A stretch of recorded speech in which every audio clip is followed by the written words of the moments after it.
Hello, everyone. I'm Allison, and welcome to my weekly meltdowns coverage of HBO Max's The Last of Us, episode 6, entitled Kin.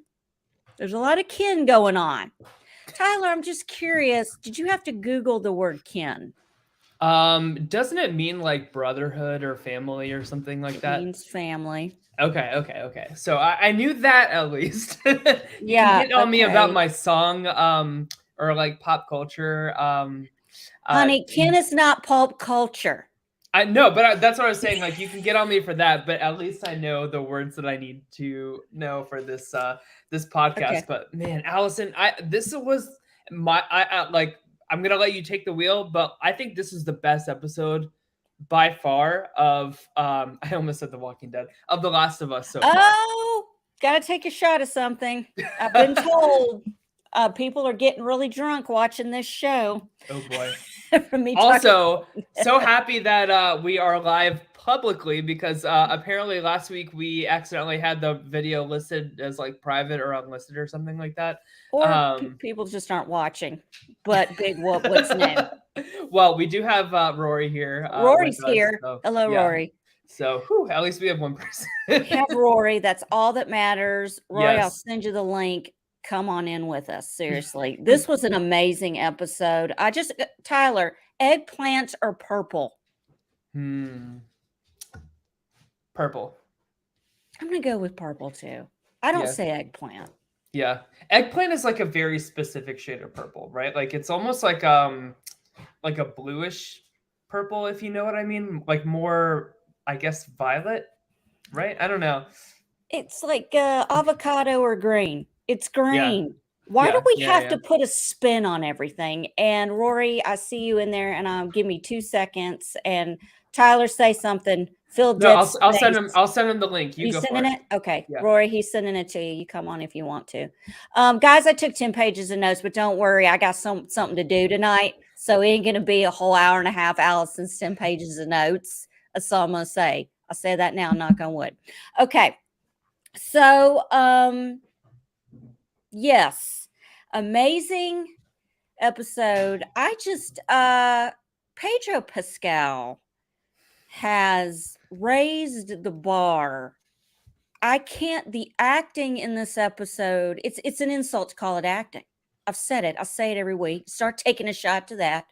It's so real and authentic that I just love that he's getting the attention that he deserves. And I just, personally, I've been on this Pedro Pascal ride for about 5 or 6 years when I saw him in The Kingsman, that movie with, I don't know, The Kingsman, the sequel, the second one where he was a cowboy in it.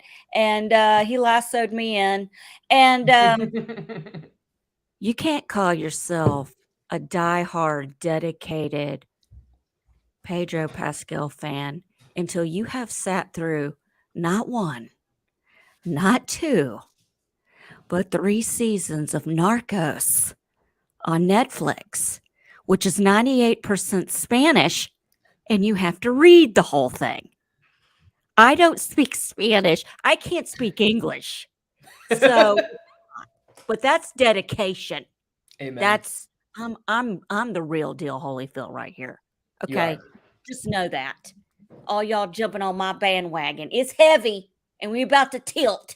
But anyway, great episode, amazing acting. We got let's see here. I have puns. I have puns for days. Once again, I got verbally slapped around by my husband for bringing up The Walking Dead again during the show. And okay, you know what? I'm going to mention it one time and then I'm not going to mention it again. Bullshit. I was in a 12 abusive years with The Walking Dead and AMC. Okay. I don't know about you, but I can't just walk away from 12 years of abuse without it rehashing and comparing it to everything else. I don't know how you people walk away from abusive relationships. They're not easy. And you don't just walk away. Usually you're dragged away. Someone's put in a mental institute. There's a lot that comes with it. Well, I mean, like we saw in this episode, like Joel, like reliving his trauma and his dreams. No. Like, do you have dreams of all of the time collectively that you've wasted on The Walking Dead? Flashbacks and dreams, they're more like nightmares, but it's hard to get away from the TDW when they keep coming back into your life with spinoffs. It's like they're trying to get back. We're trying to get back together, and it's not happening. I'm Taylor Swifting you. Never, ever are we getting back together. Never. I don't care. You got the Dead City in New York, and you've got the Rick Grimes Michonne spinoff, and then you're trying to tempt me with Daryl Dixon in France, which I'm dying just to see how he got there. I'm dying. I told you that I've met Norman Reedus in person, right? Have you? Is he awesome? Yeah. I think he's awesome. So when I worked at the Apple store, I actually helped him upgrade his phone. He came in like right before closing, and I'm surprised I haven't told you this. He came in right before closing. He was dressed and looked like basically exactly the same as like Daryl Dixon. Like he was very frumpy looking, but like he can rock it, you know what I mean? Very nice, very calm. Like I literally felt like I was just like talking to Daryl Dixon. But I could have gotten his phone number feeling that Norman Reedus is Daryl Dixon with an accent, and 100%. They just wrote it around him. Yeah, I 100%. Okay, I'm not mentioning again. I'm talking about The Walking Dead again tonight. I'm sorry, but I can't help it. It happens. So here we go. Let's get into this whole nightmare of my notes. We're time jumping after flashbacks of Henry and Sam and everything, the turmoil. We're time jumping 3 months into the future. And you know what? I'm okay with this. I got zero issues with the time jump. In other shows that shall not be named, they do it and it's stupid. It makes no sense. This makes sense because I don't give a flying flip what they've been doing for the last 3 months to get to Wyoming. It's obvious traveling. Okay, that's it. And I want to say they come across this, and forgive me if I am being ignorant in how I'm describing this couple. They're Native American, they're Indian, I'm thinking. The actor is very well known, but I'm having a brain fart and I can't remember his name. I didn't know that. He's been in a lot of stuff and I can't remember. Rory, if you want to be my personal assistant tonight, you can look up this gentleman for me if you want to and give me his name, because I'm really blank. Hey, Tim, I'm really blank. So they come across this couple who 20 years ago made the conscious decision that we just want to be the hell away from people. We don't care. Didn't know this was going to happen. We live in paradise in Wyoming. We have a cabin. It's awesome. We eat rabbits. And they banter off each other. And it's just, Chris and I kind of laughed about, this would probably be us. It's Graham Greene. So he's best known for The Green Mile, Wind River, Dances with Wolves, and Maverick. Hello. And he had a bit part in one of the Twilight movies, just for you younger kids, just a teensy, but Tyler, you wouldn't know that. And that's fine. But yes, he's great. Well, this couple, the wife lets him in, gives him some soup. The gun's too far away to bolt for. I'm just going to hang out till husband gets here. And they're basically telling them, they're asking, where are we? We need to know where we are. They show them on a map and, they're like, look, if you want to go west, that's fine. I'm not going to stop you, but I really suggest you go east, because if you go west, that's the river of death. They're dead bodies. You don't want to go there. It's terrible. And I'm kind of on the same page. Ellie, once again, giving 0 Fs about pretty much everything, especially the way she speaks and conducts herself, which I'm going to go on a tangent about later because I'm getting to the cusp of annoyed. But anyway, But Joel, he's looking a little scared. He's having anxiety attacks. I couldn't tell what really was happening. He's just had this bizarre conversation with these people. They think people have turned into fireflies, which I thought was kind of funny, but they're leaving and he's having that moment where he's having like a real panic attack. It's real. I believe it. And, you can always thank Ellie for her words of wisdom, because she's always thinking, 10 steps ahead. If you die, I'm fucked. That's what you say to someone when they're having a panic heart attack. That's very supportive. in the way. Well, it was kind of like I'm glad that you brought up that line because like I felt that was cool, like foreshadowing for like the end of the episode too. I have notes on the foreshadowing. There's a shit ton Yeah. of foreshadowing in this episode. But before we move on from the couple, I just want to say I loved this couple so much. Like I love Joel's like trying to be intimidating, and they're literally like giggling and being like, "Do you want Just soup or rock. something?" Like, Chair. yeah. Like Yeah. I love like the old couple that is just like checked out from the drama. And it reminded me a lot of like Rose and Bernard from Lost. I don't know if you remember them, but they were this like old married sweet couple. When all of the like the shit goes down on the island, like they have the option to get involved in like helping the fight and stuff like that. They just say like, peace out. We're just going to live out the rest of our days here. We're happy. And you guys can have all the drama, all the fighting to yourselves. We're just gonna hang out in solitude. And that's kind of like what this couple was here. So I don't know. I thought it was cute. I liked their little story. It was sweet. Yeah. And like I said, when they were talking about fireflies, she says, people are fireflies now. I just can't, like, They started giggling. Yeah, they're so disconnected from reality at this point that they don't even care, and they're just like, oh, I didn't want to move here, he did. Okay, he's like, yeah. But it just made me laugh. And Rory in the chat, and hello Heather in the chat. That's a Cloud. I think that's Cloud's other grandma, Heather Lynn. Hello, welcome to the chat. So they're traveling. They're deciding to go wet. He's got to find Tommy. We got to get her to the fireflies. And they're going to they're getting to the river of death. This throws me in my nitpicking mind, as you know, is a very deep abyss of nitpicking that goes on. I cannot comfortably watch anything without nitpicking, not even the news, as you saw on my Instagram post, where people are getting shotted. You know, there's shottings going on in Memphis. But anyway, we're gonna, don't worry, Ellie, we're gonna stop for the night. There's caves over here. I see some caves. We're gonna go in the caves and we're gonna camp out in the caves. And my mind goes, have you ever seen The Hills Have Eyes? Has anyone seen The Hills Have Eyes? Have you seen what's in the caves? True. There, anything could be in those caves. I know it's cold. I know it's Wyoming.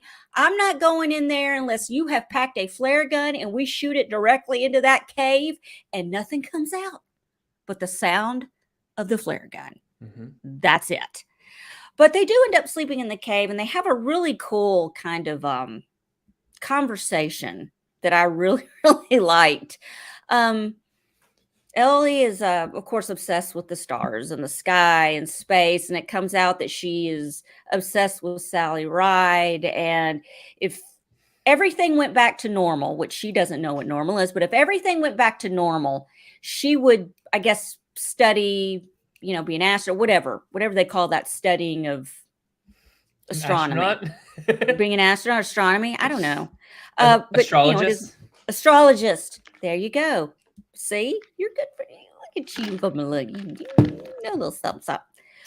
Well, the question is, Ellie asked Joel, what would you do, or where would you go, or what would you do if the cure worked? Where would you go? And he's like, well, I've never thought about it because it's never been an option. And he comes up with, well, I would live in a farmhouse. I'd have a farm. And I'd have a ranch, and I would have sheep on the ranch. And because they're quiet and they do what they're told. You know, I always swerve to the left or whatever is the nasty side of the thought process. And an anonymous source came to me, a person who shall remain nameless, they are anonymous, said that sheep, if you are into bestiality, their genitalia is probably the one animal whose genitalia is like the mirror image of the female vagina. Interesting. I didn't ask. I just want to go. I didn't ask for this information. It was given to me, and apparently, you know, if you want to be with sheep, and more power to you. If you like being called daddy, that's That's your God-given right. I don't think you will get arrested in that date and time, but you anyway. I don't. Let's move on. I want to move on. Ellie stands watch. Foreshadowing. More foreshadowing.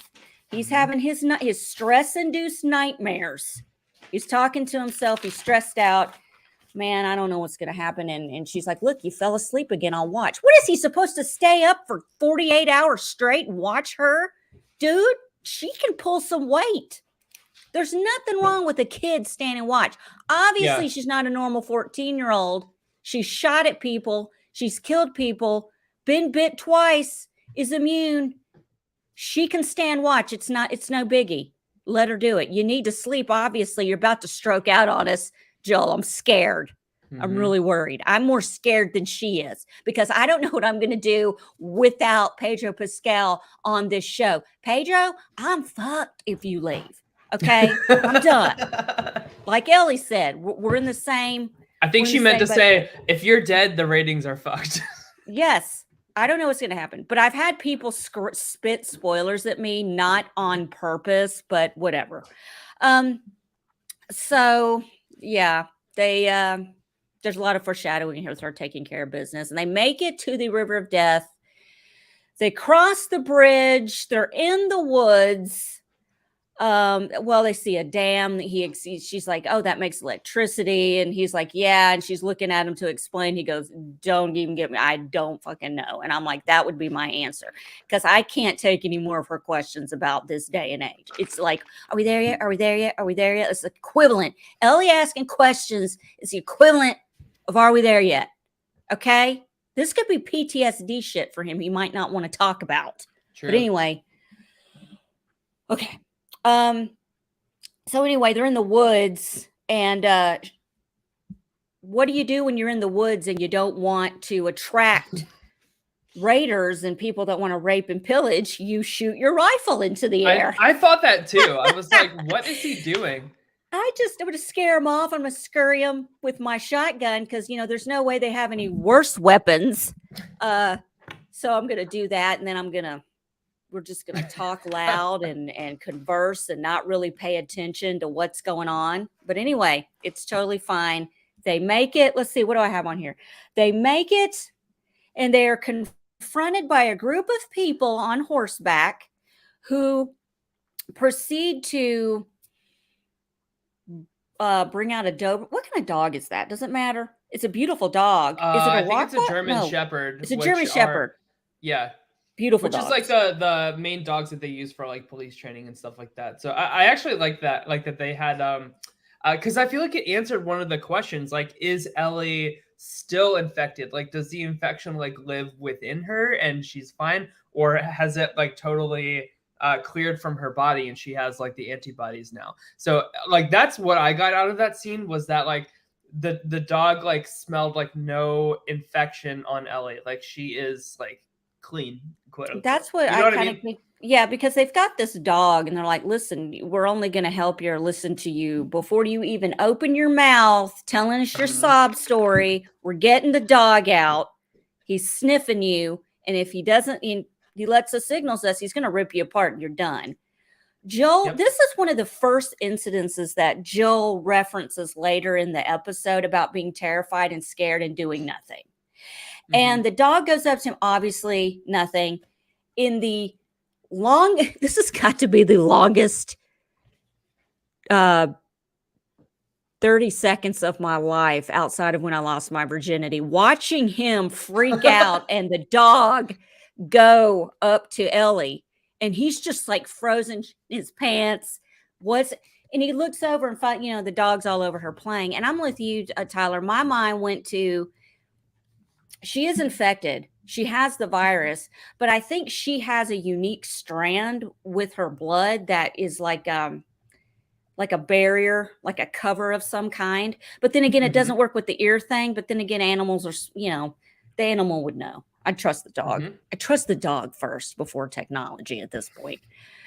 So this chick, I can't pronounce her name. She was on True Blood. Rutina Wesley, I think is her name. I love her. She was on True Blood. Okay. She comes out as the one who's on the horse and says, what's your name? He says, Joel. She recognizes him instantly, takes him into town. And not 2 seconds into town. Okay, no, wait, I got a bitch. Hold on. I can't believe I forgot to complain. Because I got a laundry list here. How does Ellie know how to ride a horse? Did I miss something somewhere? I was wondering too. Like, she probably hasn't seen a horse in her life, right? Have you ever been on a horse? Yeah, and I did not like it. Okay, me neither. I'm not a horse person. I love them. They're beautiful. Animals can sense fear. It comes in the room before I do, like a strong body Stetson Axe body spray. It is in the room 20 minutes before I am, and it just can't. I would spook the horse. I can't do it. But I've also ridden on horses with people. I'm not buying the chick knows how to ride a horse. I know she's read a book on everything in the world. Hopefully diaphragms, too. Just saying. But Tyler, I can't wait to explain that to you. I'm waiting. I'm just waiting. Because you've educated me on so much that I feel like it's my turn. But anyway, so that was just my other side note. Make sure to bitch about Ellie riding the horse. There, I'm done. It's been done. I don't get it. I don't buy it. I'm calling bullshit on that. Anyway, so Joel sees Tommy, who obviously is fine after turning off the radio 2 weeks ago. Has it been? No, wait. He turned off the radio for 2 weeks. They've been on the road for like 4 months. Tommy's totally fine. Yeah. Tommy's great. Tommy's clean. His hair looks good. He's coming down. Joel, what are you doing here? And he's like, I came here to save you. I came here to rescue you because I thought the radio was off. You were gutted somewhere. I'm good. Yeah. I don't know about you, but like, I don't know about you, Allison, but like, once I saw the setup here, I was like, God, I would just like, I want to stay here. And I see no problem with Tommy and Maria. And like I'm sure you can explain the drama better, but I was kind of like team Tommy through this whole episode. Yeah, they've got electricity thanks to the dam that we passed that Ellie looked at and said, oh, damn. Anyway, so they have electricity, water, they have plumbing. They've got this is a 4-star establishment here in Wyoming. It's beautiful. I'm like looking at Chris going, I want to go to Wyoming and live there. It was beautiful. Like all the snow beautiful. And like the wide shots of like the mountains and even within this town, just like in the distance, like all the mountains and stuff like that just looked really, really pretty. Yeah. I would stay there. So Rory is all capping me right now. The implication is that Phaedra taught her there were no horses in Boston. Gotcha. So Phaedra's just an asshole. Phaedra's just the lying, abusive father that just lied to you, didn't get, just terrible abuse. So, like we said, Tommy's doing great. He's married. He's living in Mayberry, Wyoming, or Jackson. I don't know if you noticed when they came in the city on the light poles, it said something about something going on 2003. You know how you have like 4th of July 2023 signs and stuff? They had them on the light poles. And I kind of chuckled because I was like, man, this is a city frozen in time that they don't even take the thing off. I thought that gave me a chill a little bit. So, Joel's got a bug up his ass. Okay, that's my next thing. Okay, so Joel's got a bug up his ass. Joel is a big capital J. Okay, J for jelly. J for jealous. He is not having it. Dude's been burning children's bodies in Boston, worrying himself sick over you, Thomas. And where are you? You're married. Check it out. And you knocked up your wife, we found out. So you're doing good. You're doing great with your showers and soaps and clean clothes and just empty houses everywhere with 300 people. How you have an empty house? Anyway, so we find out that there's no president, there's no big leader. It's a commune. It's a commune. It's communists. It's communism, but not in a bad way. They have council members. Okay, yeah. She's like, we are in a commune. That's right, Rory. Hence communism. Yeah, because hey, just because it's communist country doesn't mean it's bad, right? Just because you do evil, terrible things doesn't make you a bad person. It just means you had a fucked up day. Trust me, I've done and said some real effed up things in my car on Germantown Parkway. That doesn't make me a bad person. At least I'm going to tell Jesus that when I get to the pearlies. You know what I'm saying? Knock on wood. Okay.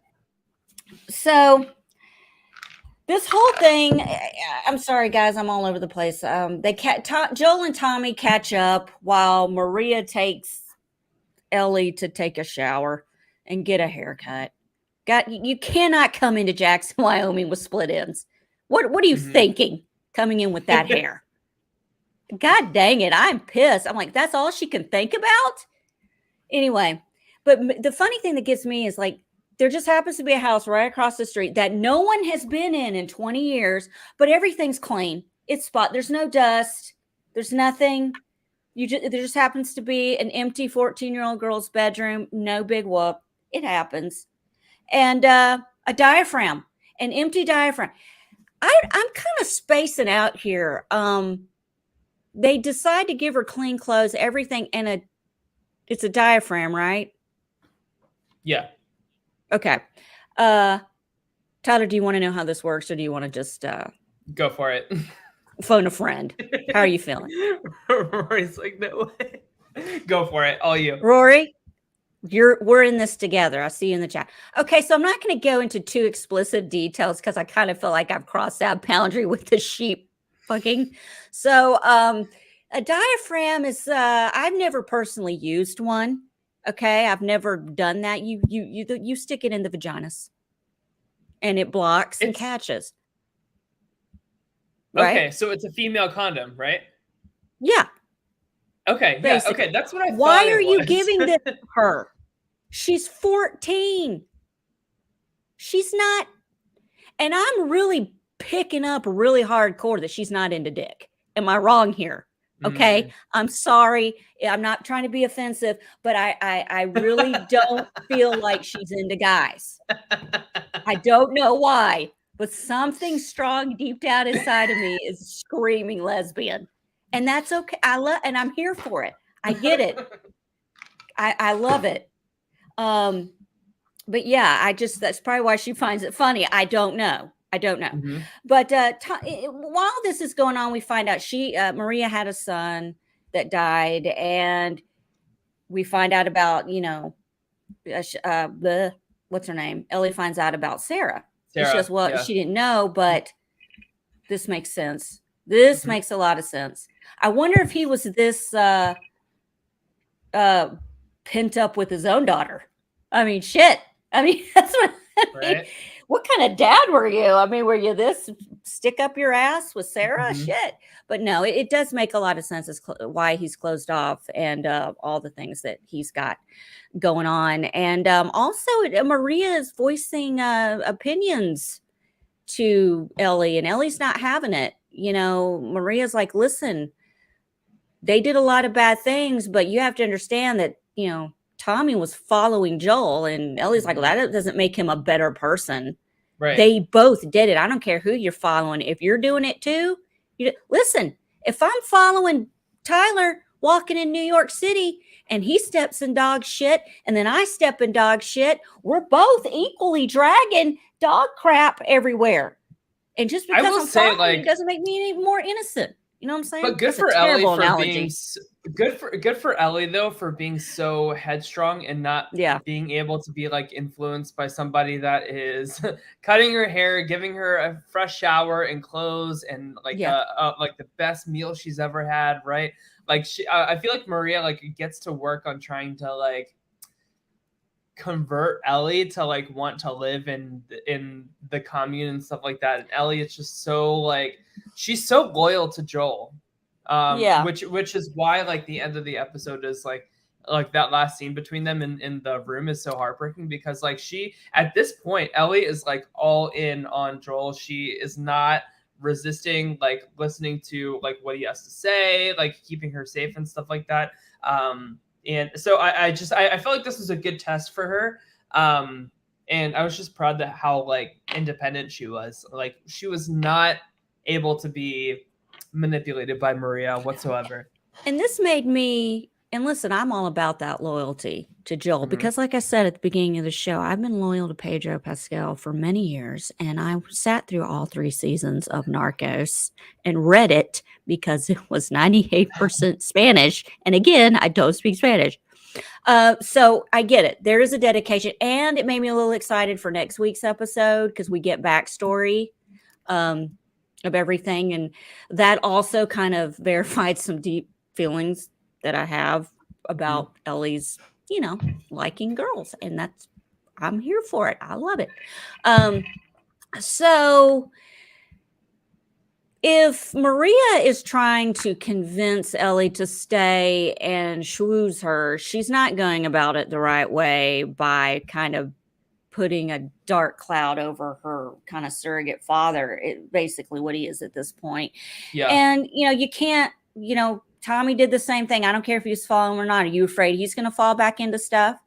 And another thing I've got kind of a side note is Maria was an assistant district attorney 20 years ago in Nebraska. Timeline. Okay. This is where the nitpick abyss comes in. How old is she? She's got to be like late 40s, right? So this is probably like a pretty high risk pregnancy, right? Yeah, because I'm thinking, how old? I hope that's not ignorant to say. I don't know. No, it's not, because I will be 46 this Saturday, and if I were to get knocked up, one, it would be like Mary getting pregnant, because it'd be like the second coming of Jesus, because there's no way that's seriously shop closed. This would be a whole different YouTube channel, but it would be a high risk pregnancy, and I'd probably have and most older women, they have multiples, so it could be 2 in there. I don't know. But yeah, because my mind is thinking, dude, was she like 25 or something? Like she was a super young district attorney. I know most people are out of law school. What do you do? 4 years of college and then 4 years of law school. What is that? 8 years? Yeah, it's a long time before you're able to get in there. So you're really in there by what, 26, 26? So it could work. It could work. She could have just started. She's cutting hair on the side as a side hustle when she's practicing law. So who knows? So I kind of wanted to combine, I skipped over Joel and Tommy kind of having a bonding, kind of reconnecting in the bar, and then later connecting again and crossing paths. But it's a very moving scene. But at this point, we're going to the movies, and mark your calendar, kids. A movie I've never seen is playing. I didn't know what this movie was. It was plaguing me. I'm like, what is this movie? I didn't know it either. I was hoping you would know it. They wouldn't show the screen. I do have the name. Have the name. It is called Goodbye Girl. Goodbye Girl, starring Richard Dreyfuss. It's an old movie. I'm not going to go into what it's about. Watch it if you want to give it a shot. But anyway, let me go back to these notes. So she's enjoying the movie, and then it's like, screw it, I don't want to be, and wanders off, which was kind of led me to believe she was going to be eavesdropping on Joel, which happened. There's 2 conversations that I'm going to blend into one here. Tommy and Joel reconnect in a bar off moonshine that they make there, and they kind of joke about, well, you make moonshine, bacon's next, blah, blah, blah, all of this stuff. And he starts talking about, it looks like you're doing really good. I'm all this. And it's like, yeah. Tommy's like, so how's Tess? Well, Joel doesn't reveal that Tess is dead.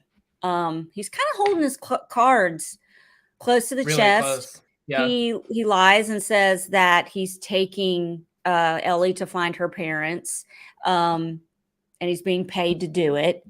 And that's why he's got to get her over and stuff like that. And they kind of have this moment of, what do they say in here? I'm sorry, this is so professional, isn't it? I'm gonna turn I don't know what page I'm on. I have fucking 10 pages. Okay. So they're kind of having this moment where they're talking, and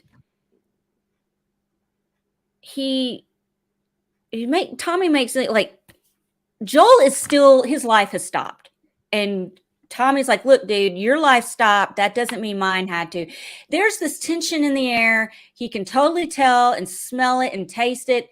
My brother's not happy for me. He's pissed off. He's still, he's mourning his daughter. It's been 20 years. He's refused to let himself live. He's kind of, at this point, it's safe to say he's kind of doing it to himself.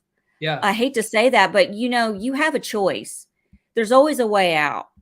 And if you're depending on someone else to give you that way out, you're never going to get out. 9 times out of 10, you are your own hero in the story. Okay. Life lesson. Okay. And he's not being his own hero in the story. As a matter of fact, he's kind of shitting all over his brother's happiness. I've been on both sides. I have been the one that has kind of done something and had someone totally shit on it. And then I've had someone go off and do something, and I've been so jealous I shit on it. It happens. It's called life. It doesn't make me a terrible person. Okay. So, and he talks about, we did some things, and he's like, we didn't do some things. Those things were people. We murdered innocent people, and I had to get away, and I had to move on. And, that's what he basically says. We got to split this up. We have to split this up. So they split up. They go their separate ways. They give it, they meet back up later when everyone's at the movie, and Tommy comes in and he's like, I'm sorry. I shouldn't have judged you. Yeah, right, Rory. Joel died emotionally when Sarah died, and Pedro hasn't. Y'all, when I watched this the first time, my critic mind, my little hamster wheel of the critic in me never allows me to watch something the first time and not judge it and pick it apart the whole time. I'm not taking notes, but when I do my rewatch and I'm sitting there with my steno pad and pen, I'm actually writing all of this down, and I'm having to paying more attention, believe it or not, and really feeling what is happening on the screen. And Tommy's apologizing, and to me, Tommy really shouldn't be the one to apologize first, but being the bigger person is just the better thing. It's not about right or wrong here. It's just about like Joel needs just unconditional support from his brother in this moment. God, what a tough scene to like. Two guys in like a post-apocalyptic world being emotional is very tough for them to tap into and to portray. But I like just like you said, Allison, like I thought he did a beautiful job with the performance. Like it was very vulnerable. The first time we've really seen Joel too vulnerable. And he's falling apart. Yeah, but he needed to let that out. And this is his brother. And I don't know about you, Tyler, but when something terrible or devastating happens to you, you lose your shit. Yeah. But there's something about seeing like Tim or your mom that brings out an extra layer of, you know what I'm saying? You feel, hey, Tim, you feel that. You know what I'm saying? So you're more vulnerable. And it's like Maria said, you need to watch out. Because she's like telling Ellie, hey, the people that are you most close to are the ones that are going to hurt you the most. And it's true. And I think Tommy was hurt by his brother following him and his lead. And he was like, man, he even said, we didn't have to do that in hindsight. Yeah, but when you're in it, you don't have hindsight. So you can't, you have to disconnect. But anyway, I agree with that. I think he did. I think they did need to do it. But like, I understand that like killing somebody is like a traumatic thing to go through as well, right? For some people I've never committed a murder. Okay. I've come pretty close. But no, I'm not fit for prison.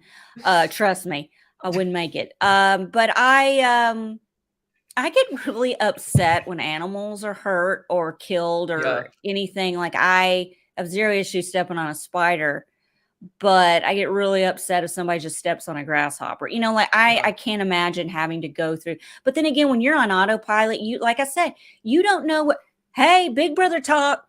You don't know what you're going to do until you're in that situation. You can True. sit here all day long and say you're going to do A, B, and C. Well, guess what? You're doing D, E, F. Okay. I don't know about ABCs, but you know what I'm saying? Yeah. It's, you know, but anyway, and I'm glad his brother brought him some new boots, because the duct taping of the boots was driving me nuts. This poor man is doing everything he can, and he's duct taping his boots. But anyway, they're having this moment, and this all starts with the apology, and there's this emotional moment for Joel where he has another anxiety attack, where he's watching the town square. There's a Christmas tree. There's a young woman there who looks like his daughter 20 years in the future, has she lived, with a little girl. And he is seeing what could have been. Mm-hmm. He is seeing what his life could have been. It's a wonderful life moment for Joel. Okay.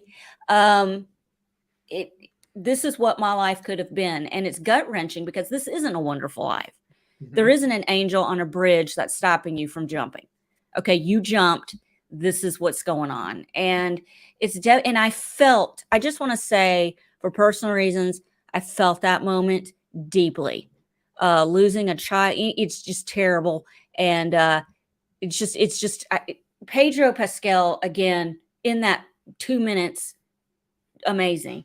So that kind of brings me, loops me back around to this gut-wrenching, amazing performance by Pedro Pascal as Joel, and Tommy as well, because being on the receiving end of something like this takes a lot as well. And he's terrified. He is terrified. He admits he's afraid. I'm too slow. I'm deaf.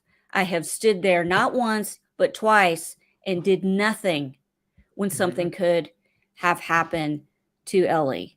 And I need to know, do people come back from Colorado? Is this a suicide mission? What am I up against here? And, you know, Tom is just like, yes, people do come back. Not all of them, but some do.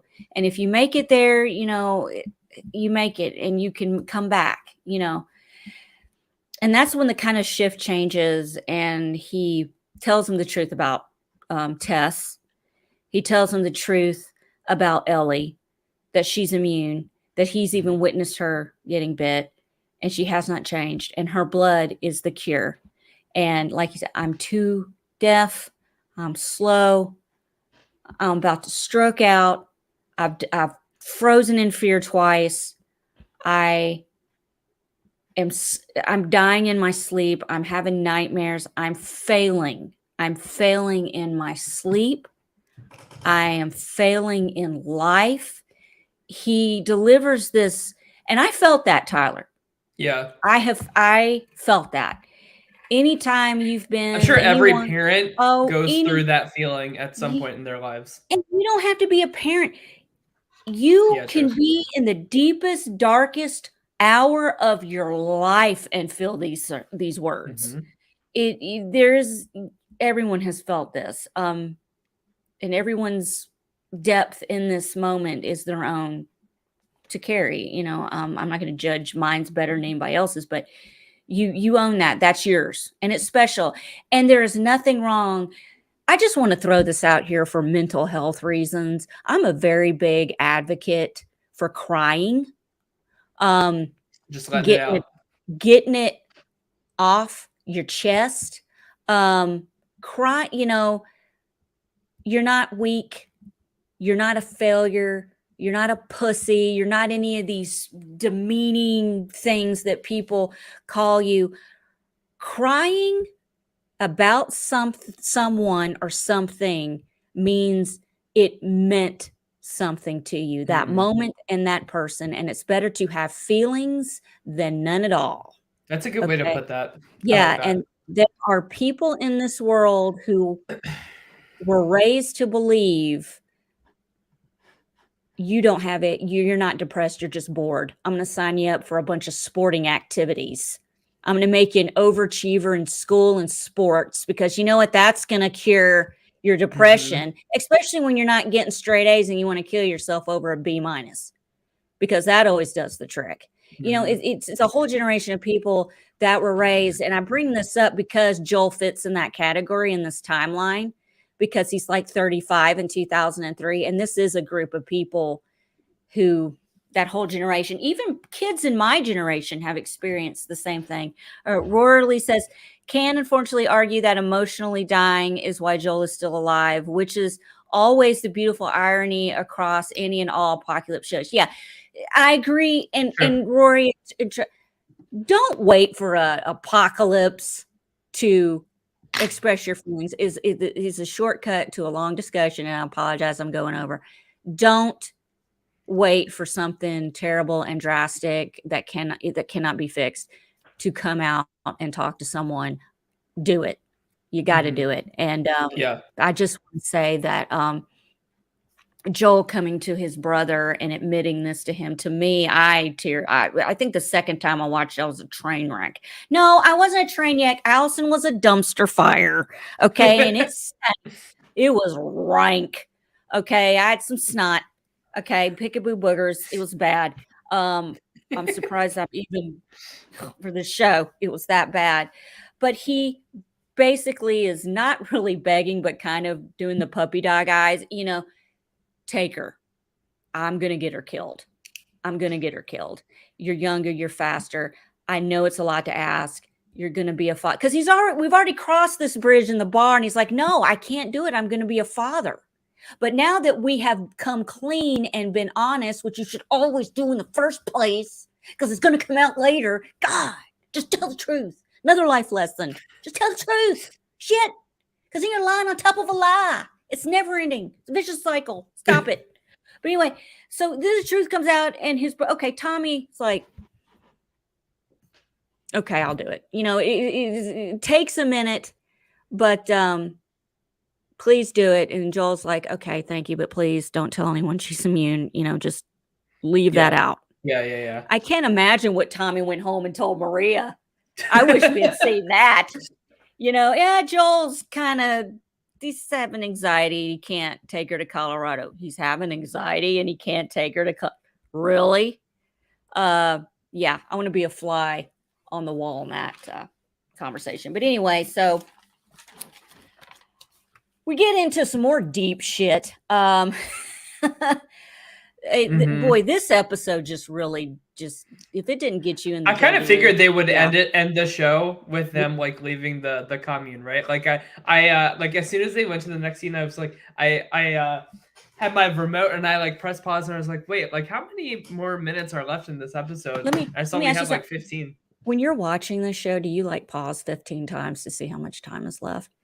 No. I pause it like 3 or 4 times and it drives Chris batshit. What are you doing? Why? You need to be informed on how much more is left. Yeah, he's like, just let it end. Why can't you just let it be? I go, because do I ever let anything be? Right. You've known me for 23 years. This ain't our first rodeo. That's true. So no, this could have been the end, Tyler. This could have been the end. But once again, Ellie can't listen and do what she's told. Kind of reminds me of another kid from another show that shall not be named that did not listen and follow instructions. And Turmoil always followed that kid's coattails, rode right on it, like Jiminy fucking Cricket. But anyway, so she's eavesdropping. I would have liked to have seen a little bit of her eavesdropping, but you know, I knew she was eavesdropping. She had to have been, because she doesn't freaking listen and follow the. So anyway, she's sitting up in the house. She's reading the diary of the girl that just happened to be her same age, sitting there. And she's like, yes, that is who I'm talking about. Coral. Yes. Just stay where you're supposed to, for God's sake. You know how many people would still be alive because of you, Carl Grimes? Anyway. So she's reading the diary and she's talking about, all these girls had to worry about was football games and what blouse to wear with a skirt and stuff. It's bizarre. I guess that would be bizarre. I never thought about that. Can you imagine being 14 in 2003 and being 14 in 2023 in this alternate universe? I can't. Mhm. It's totally different. You're 14 sporting a diaphragm. I mean, what is happening right now? 48-year-old women are having babies and no one has a problem with it. Hey, look, don't come for me, but you know what I'm saying. Anyway, so this is another heated discussion, and from what Chris told me, this was ripped right out of the game, basically Okay. verbatim. Interesting. And Chris really enjoyed it. He's like, man, that's just like, they changed up a couple of things, but it really worked. Yeah. Ellie just can't let Joel come in a room and explain anything. Like if Ellie had just let Joel come in and go, okay, Ellie, listen, this is what's going on. My brother's going to take you. I'm having a problem and I need to stay here. I'm going to get you killed. Maybe if she had just let him get that out in a breath, we would have been okay. But no, she goes straight in for the nuts, grabs the nuts and squeezes. You're just going to ditch me and ditch me. Just why we haven't this conversation. Ditch me, just go. Just get out of here. Like, I don't even want to talk to you. And they end up having some really big words. They both have suffered and have experienced abandonment. It's just so loss. hard for both It's of them terrible. to Yeah. like be vulnerable and emotional with each other. You know what I mean? Like it Yeah. is there, like the wall that is built up on both of them is so high, so impenetrable. Like it's tough. So I loved like this scene as well. And I love that Ellie kept pushing him even after he said like, don't say another word about Sarah. And she's like, no, like we're gonna talk about this. He was not, I don't think he was prepared whatsoever for what he walked into. And I think the last thing in the world he wanted to talk about was his daughter, especially after the day he's had. Okay, he almost had 2 heart attacks. Chill, Ellie, chill. It comes down to I'm sorry about your daughter. But the truth of the matter is, if you leave me with someone else, you're not going to make it better. You're going to make it worse. And I'm going to be even more afraid and even more scared than I am now. And I think this kind of the underlying, like the invisible extra person in this show is afraid and scared. Being afraid, I think, is the elephant in the room that we can't see. Seems to be the undertone in this episode, is being just batshit balls to the wall afraid. And we've all been there. I mean, I've never been in an apocalypse, but I'm pretty sure it's terrible. But hopefully I die before it starts because I ain't doing it. So it ends up with them screaming, yelling. She pushes him. You don't know anything about loss, but she pushes him. She's like, yes, I do. And he's like, you know what? You're right. You're not my daughter. And I'm not your dad. And man, that was deep. That was deep. I felt that in my heart. Like, I have like my dad, who is my stepfather, but my dad. Okay. He's been in my life for 36 years. And when I was little and I was angry and we had some words, I spit the venom out, which is always the go-to. You're not my father, and I can't imagine the pain that he must have felt in those moments. And, I had some moments where I felt some really bad pain, and I just can't imagine having a conversation like this, and it's a twofer. It's a 2-for-1. Oh, you're damn right. You're not my daughter and I'm not your father. I'm just put you off on my brother and let him carry some of the fucking burden. Because he's been living high on the hog here for quite a while. He could stand to get a little dirty. It's been a while. He can carry some of the load. This is a 5-day journey. This is no joke. In the winter to Colorado, no joke. So this is what I love about big fights with couples, brothers and sisters, your parents, whoever. You have a gigantic fight. You go for the gut, like you're going for the jugular. You say the most hateful, foul, just crap. You spit in the verbal venom. You go to bed. It's the next day. I changed my mind. I'm going to take you. Well, he gave her the choice. Yeah, and, it was not a choice. We all know why Joel was She didn't even let him finish his sentence. She was like, all right, let's go. You guys just ripped each other to shreds. And there was a assault in the middle of that. Her pushing him wasn't a physical assaults going on. And you guys are just like, oh, I'm down here. Look, I'm going to do my reenactments. We know we love the reenactment. I'm Joel. I'm just brushing the horse. I just got up early and I knew you guys were leaving early too. But I thought we might not run. I don't know. But I was just thinking, let's brush in shimmer that I'm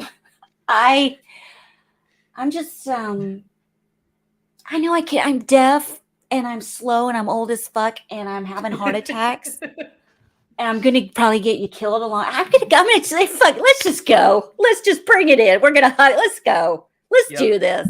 If I'm going to go down, damn it, you're going down with me, kicking and screaming. Just this train wreck.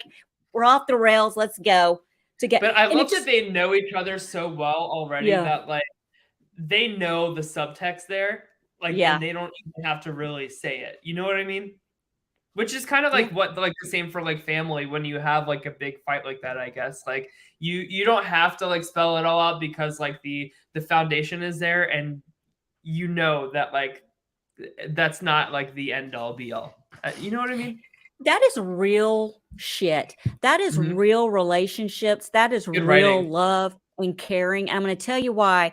2 weeks ago on a set, I had a terrible argument with my husband. Okay. It was more me than him. I was off my look. I'm like Rory. I got to have my quarterly breakdown. Okay. So I had my quarterly breakdown and it was bad. I was crazy nut job. I should have been in a straitjacket. And this went on for like 2 hours. I may or may not have thrown some ice cream out the car window. I don't know. It's all a blur. But it ended when we got home. 15 minutes, 20 minutes. I don't know how much time when you're in the crazy funk. Time means nothing. I don't know how much time has passed. We're in the living room. I look over and I'm like, you want to watch the new Mayor of Kingstown? Sure. And that was it. That was it. Let's watch some prison violence. Let's watch some Jeremy Renner. Let's do this. Okay, that is, and that was so funny to me because that is how people really are. Yeah. You know, there's no music playing in the background. It's real shit. But anyway, I just thought that was funny how he was just, but what got me was the whole, I'm going to get this bitch killed and she's got the cure in her body. And I'm an old, I'm old as I'm 1,000 years old and I'm going to get her killed, but I changed my mind. Let's go. And you know who has zero issues with this? Zero issues with this? Tommy. Yeah. Tommy he's like, you know what? I grew up with this. This guy teeter-totters like crazy. I can't keep up with the mood pendulum. It is a swinging right now.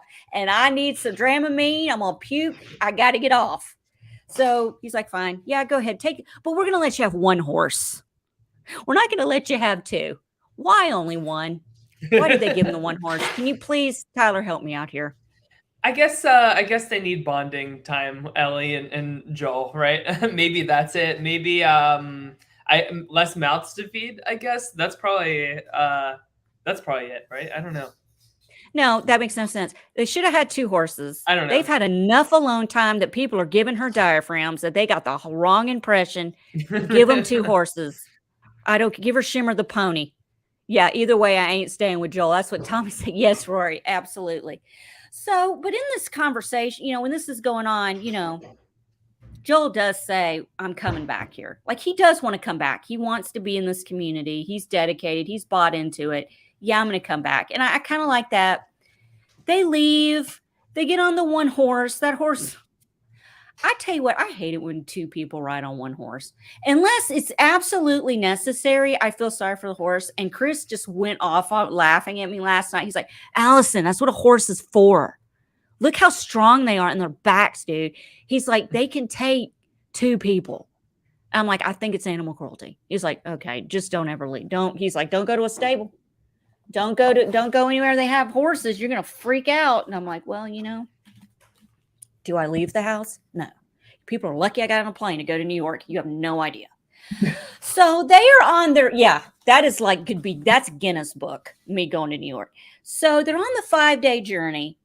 And we have little cutaways. Joe's teaching her how to shoot once again with the wasting of the bullets. I cannot stress enough. Can we stop it with the wasting of the bullets? Okay. But at least he's not like discrediting like what she can bring to the table anymore. But here's the thing. I mean? When I'm in a moment of heightened emotional stress and I've got to shoot you, Tyler, I'm not thinking about a target practice. I'm just shooting the gun. Okay. Yeah. And if you're good at it, you're good at it. And if you're not, you're not. Obviously, she can shoot. Of course, I have some issues later on I'm going to bitch about with the shooting. But stop wasting the bullets. It's killing me. It's killing me with the wasting of the bullets. Unless you got Eugene from the show that shall not be mentioned making bullets in a cave somewhere. Please explain this to me.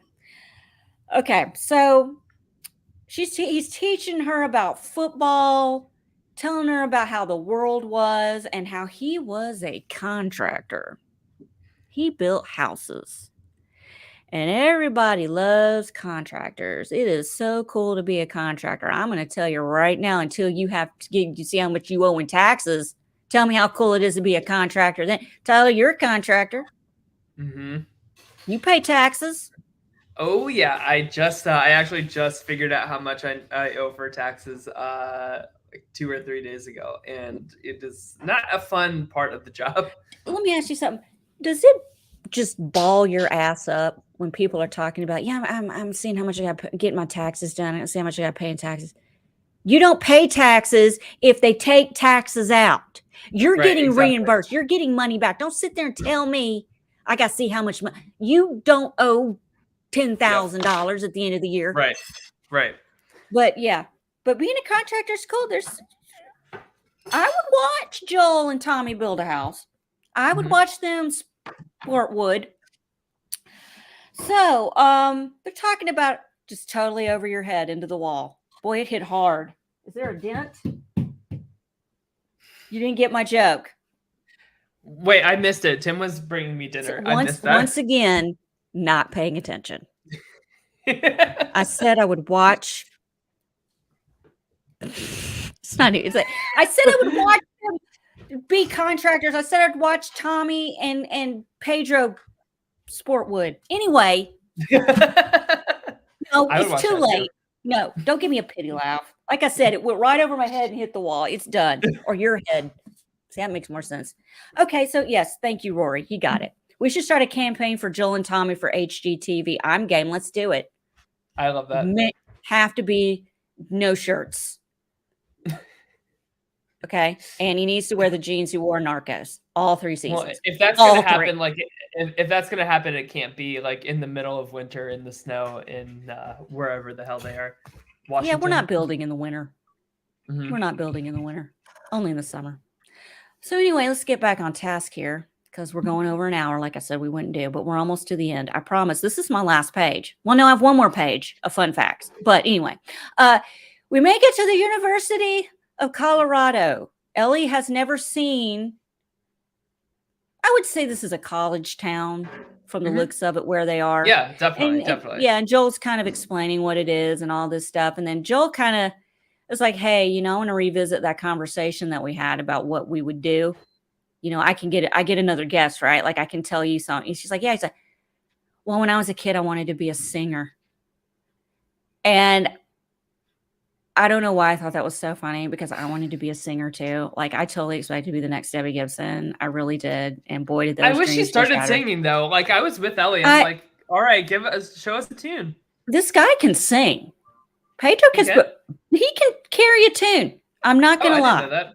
Yeah. It's not the greatest, but I'm pretty sure when he was 12, he didn't go get voice lessons, and the teacher didn't tell his mom, well, she loves music and she's talented. I would she should play an instrument. preferably one with her mouth. Did they say? Therapy. Did they say Lots. she's got a good voice for photo? Yeah, she's got a lot of hot air that should be blown into a trumpet. What's like the opposite of like you have a good face for radio? You know Yeah, what I mean? basically you have a good voice for modeling. Apparently, I didn't sing. I screamed. I was screaming out of the blue. I wasn't singing it. That is the easiest visual for me to make up in my head. I can see that. That's why I go the rap route when I do karaoke. Okay, because it's terrible, and that's PTSD. I don't want to really tangle on that nerve, tap on that nerve too much, but that's a whole other show. So they get there, and they come across Feral some monkeys. monkeys. Why aren't these monkeys like attacking them? Am I crazy? I guess not. Do you think they would? I don't know. They're lab monkeys. But then again, it's been 20 years. Okay. I'm waiting for Caesar to show up at this point from Planet of the Apes because there's a connection between last week's up. You know what I'm saying? The guy that did that's right. The motion choreography. That's for right. Planet did that. But I'm just joking, laughing. I'm like, I'm just waiting for Caesar to show up, and he is just taking over this whole area because who knows what they were pumping in those monkeys 20 years ago. Am I right? Yeah, I am right. Thank you. I mean, they looked pretty. They looked pretty strong and pretty. I don't know, like I guess like feral's like the perfect word for it. Yeah.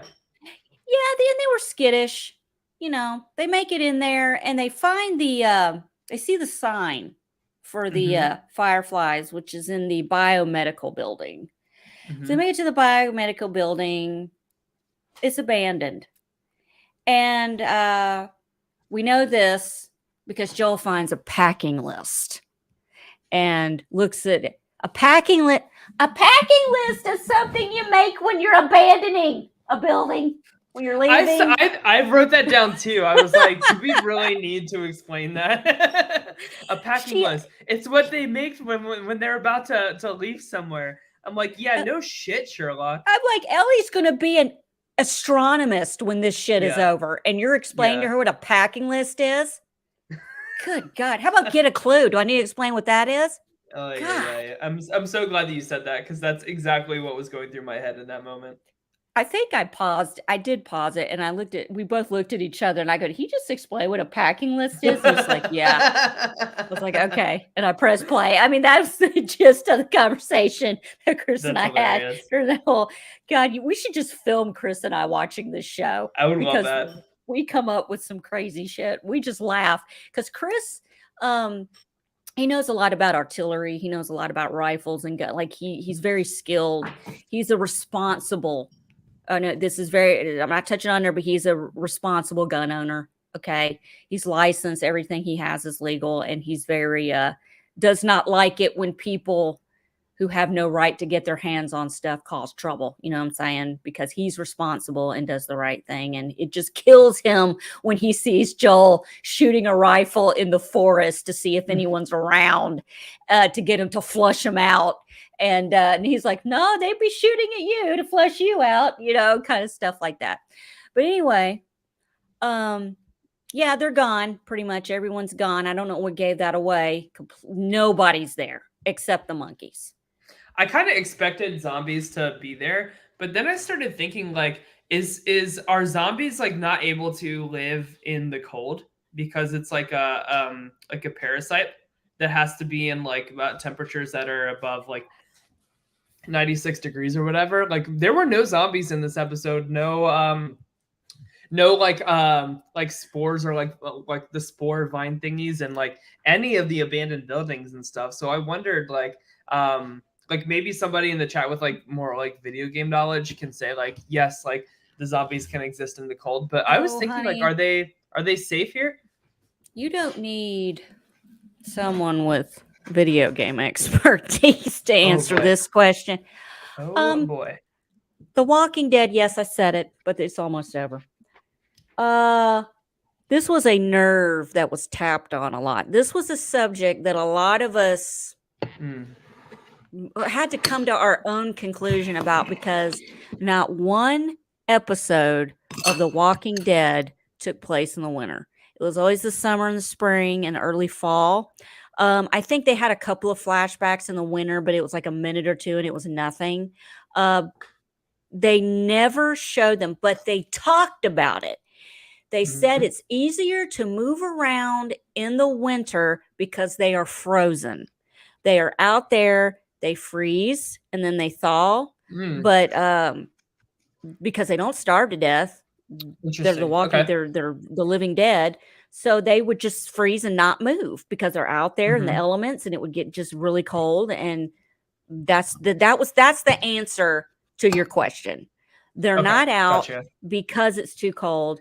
However, I'm thinking that this could just be a myth. It could be, you know, look at that big old bloater that came out. That guy ain't cold.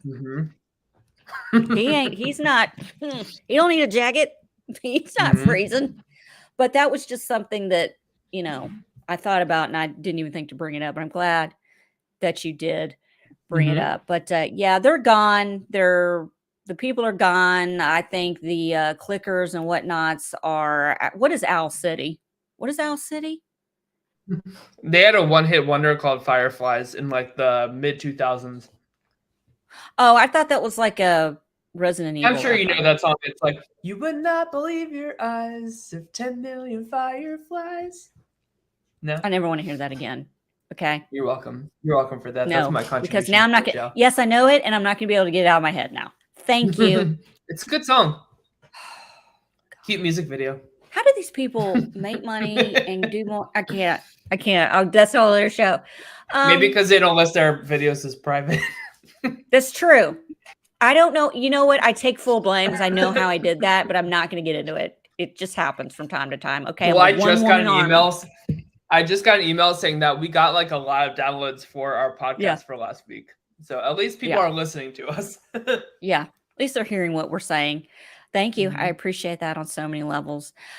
So anyway, they do find a map, and all of the pins, and I don't know how they came up with this. I'm just dumb because I don't read. I don't get, all the pins are leading to Salt Lake City, Utah. I don't want to go to Salt Lake City, Utah normal time. Okay. I have zero interest in going to Utah. Sorry, I'm not trying to insult anybody, but I'm not into it. Do you have any theories on what they're like, what the pins are like leading to? I think they're the next place that they're going to. Salt Lake City. It's Salt Lake City, but I don't know how they came to that conclusion. Is it all because all the pins kind of is that? Because I tried to pause it, and it was like they were all circled around coming to it, but they were different colors. So I don't know. Maybe that's just the one place they haven't been. Okay, they're going to Salt Lake City, Utah. I don't know. That is a little bit out of the way from where they are now. Wyoming, Colorado, so I don't know how close. I'm not a map. Maybe they, you know what I'm saying? Maybe Mormons in Salt Lake City are like the key to figuring out the. Maybe Julie from the Real World is there, and she's like maybe she's there. She's dude. If she pops up in one of these episodes as a leader of some kind, look, they don't drink, they don't smoke. They don't do anything. But listen, we've seen firsthand what happens to when one of them gets cut loose. They're the worst. So they could be the ones doing the raping and pillaging. I don't know. I'm not trying to accuse anybody of anything. I'm just saying, hey, they're in my family too. Just found out last year. That's a whole other show. But I'm not. God knows I'm not. Oh, God. I don't know how I go to church and don't catch on fire. That is a mystery. Every day. I feel like whenever I go to when I'm walking in, I feel like people are just waiting to see if this week, I think this is the week that Allison's going to catch on fire. Did you see last week's show? I counted 18 fucks. How is she coming in here in one piece? But anyway, so they spot 5 raiders, and oh wait, we've got to update from Rory. Not really confirmed, but it is kind of hinted that the fireflies are all over the country. That would explain all the pins on the map. Are all over the country. So like how Joel was radioing for Tommy, fireflies communicated to reconvene at one spot. Gotcha. But that's also, you know, Joel had a big bug up his ass. Like, dude, you turned the radio off for 2 weeks. That's why I'm here. Like, why did you do that? Well, we did that because we have to keep this place safe. How about you mention that in our last conversation? Not a big deal. Could have said, hey, I'm going to have radio. I'm only going to talk to you once every 6 weeks. So I don't think you're dead, being gang raped, your head on a pike somewhere, being your intestines being eaten.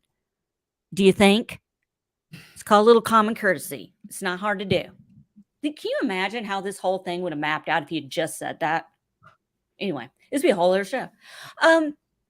So they spot some raiders. They get out, and one of them spots Joel and Ellie by the horse. They get in. Joel gets in a fight with the guy. I just want to point out, Ellie freezes. She freezes like Joel did during this whole fight. And I don't know if it's because she's scared or she's just, I don't know how to shoot a moving target, which kind of makes target practice redundant if you can't. Anyway, I'm getting another show, another time, another day, another timeline. Ends up, she's been stabbed. Now, I need Tim. Can you ask Tim, did Tim verify the puncture wound? Did Tim see the puncture wound? He didn't see it. No, he wasn't home. Okay. So I'm going off of John Wick Part 2. When he's in the subway with Common, the rapper Common, and he stabs him in the gut area. Or in the somewhere up where he says, if you pull that out, it's an aorta or something, you're gonna bleed out. Or you can leave it in and get medical attention. So that's what I'm comparing it to, which I probably shouldn't because he was stabbed up here and he was stabbed in the gut. Okay, terrible comparison. I apologize. But it was like to the right of his belly. You know what I mean? Like it was like above his hip. Is there anything that you don't need in that area, like your gallbladder? I mean, maybe that got pierced.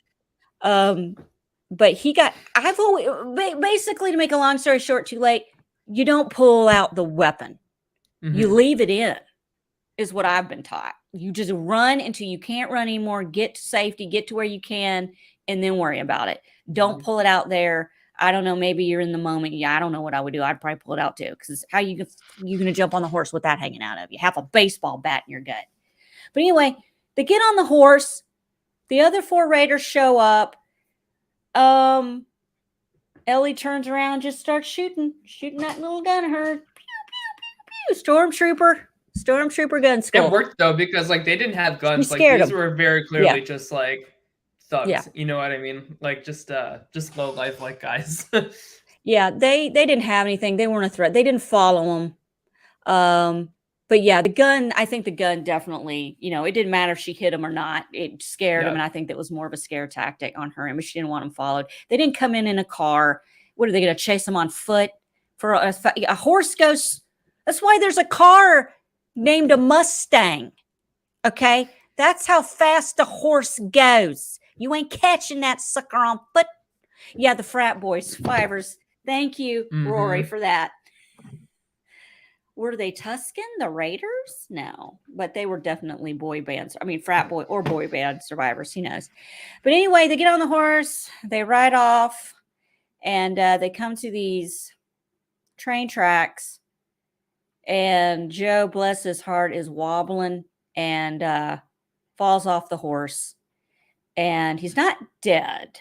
He's just passed out, I believe. And Ellie is over him. Bro, people on campus, bro. Exactly. I love Rory. Anyway, so she's on like, I'm scared. I don't know what to do. I don't know I don't know where the fuck I'm going. Do you know I felt this emotion from her? Because she's crying. You think you're lost on the interstate because you've missed an exit and you break out into a cold sweat. Dude, you ain't lost. She's lost. Yeah. That is the definition of being lost. If you don't know what to do, where to go, nothing, you can't, shit, I wish, man, that got me in the gut. But I'm thinking, like I said, foreshadowing, she's going to take care of him. She's read a lot of books. She keeps talking about all these books she read. She reads a lot of books. Maybe she read a medical book, Tyler. Or maybe she uses the stars to kind of figure out like the direction that they need to go in towards Salt Lake City. Right?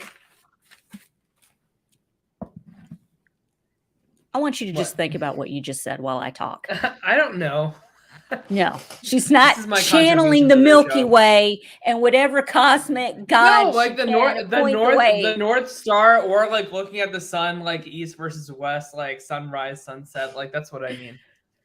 I think that's a good. Yes, that's good. They were on train tracks, right? So like Right. maybe the best thing to do is just wait there until like somebody goes along the train tracks, or like a train car like rides through there.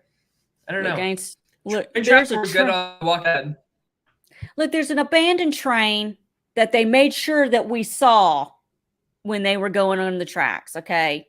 I'm thinking she's taking care of him. She knows how to do medical, because she put his hands over it and was putting pressure on it. She knows a little bit more than what we're giving her credit for, I think. And she gets him. I think she gets him on the train. She takes care of him. Do you see the trailer for next week? Yes. I'm just going to hold on. It's prediction time with Allison. Hold on. Okay. Where's my picture? All right. Pull up my picture. I'm pulling it up. It's prediction times with Allison, because everything that Allison predicts never happens. Okay. So this is what's not going to happen on the episode where we catch up with Ellie and Joel.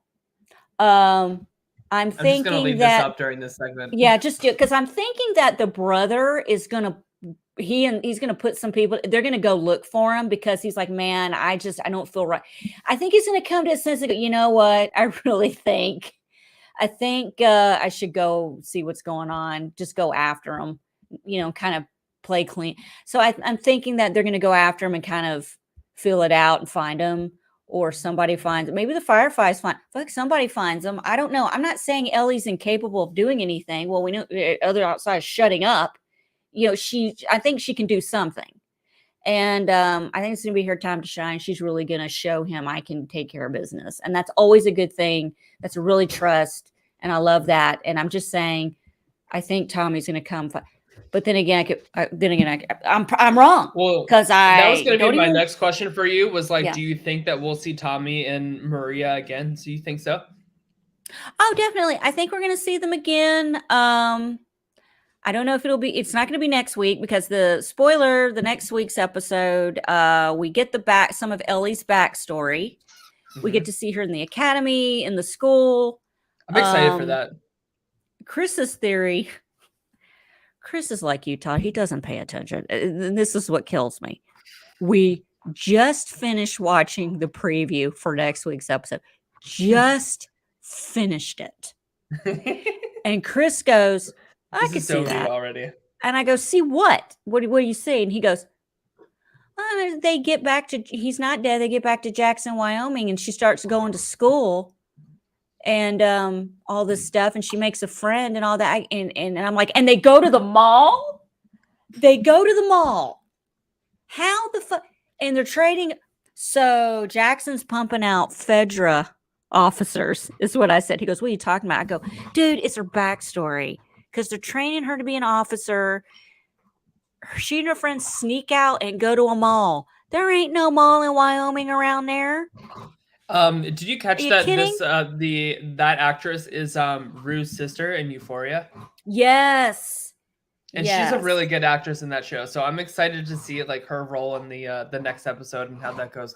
And just like visually, like the how it's shot, and like the neon lights and the like erosion of like the mall inside looks so cool. Like production is doing such a good job with just like bringing this world to life, or to death even. And like it looks like that whole sequence in the mall, I'm really excited to watch next week, because it's gonna look really, really good.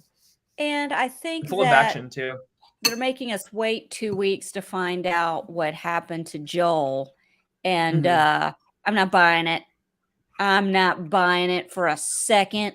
That guy's not dead. I don't believe he's dead. As a matter of fact, I'm going to predict he's dead in Allison's predictions because I know it's not going to happen. Exactly. I'm going to say it now. Joel's dead, so it won't happen. There you go. And Rory says, next episode in the DLC for the game, we didn't get Ellie's backstory till months after initial release. Okay, so we're getting like a little bit, Christmas early. I want to see her backstory. I dig it. I want to see I'm excited for that. I think we're going to see how she got bit, is what I'm saying. I'm thinking that's what, okay, and Chris told me that's probably what's going to happen because he knows, and he may let it slip. Well, we did see in the preview that she was like fighting zombies and stuff like that. Yeah. So. I mean, it is what it is. But that kind of brings us to the end of the episode. And I just wanted to say that as far as the music goes, once again, amazing. Oh, yeah. What's the last song? The credit song. This is a callback to episode 1, Tyler.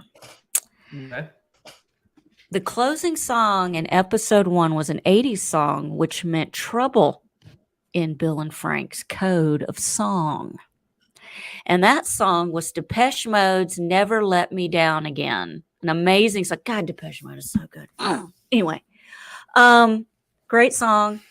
Well, fun fact, credits in this song, once again, is the song Never Let Me Down Again, sung by the director of this episode's 18-year-old daughter. Oh, cool. Who is not she's not an art, like he just, his daughter's just talented. She can sing. Yeah. She's amazing. And he wanted an acoustic version of this song.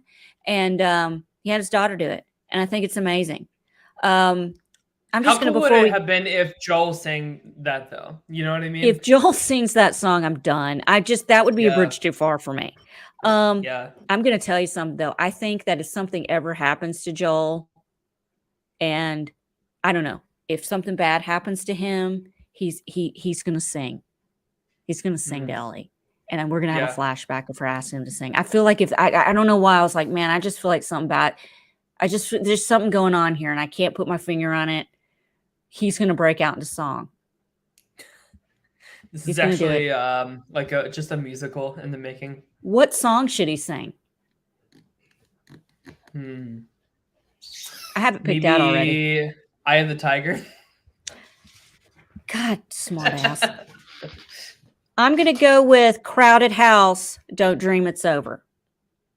Ooh, you have no idea what I'm talking about. No, I love that song. Now, don't dream it. That is a song that I sing to my grandson when I rock him to sleep. And he loves it. That's a good song. So I like it. It's a great song. Great song. So that or the slow version of Aha, Take On Me, which is beautiful. If you've never heard that version of the song, I want you to get on YouTube, look up Aha, Take On Me, MTV Unplugged. That's my funeral song right there. That and Let's Go Crazy by Prince.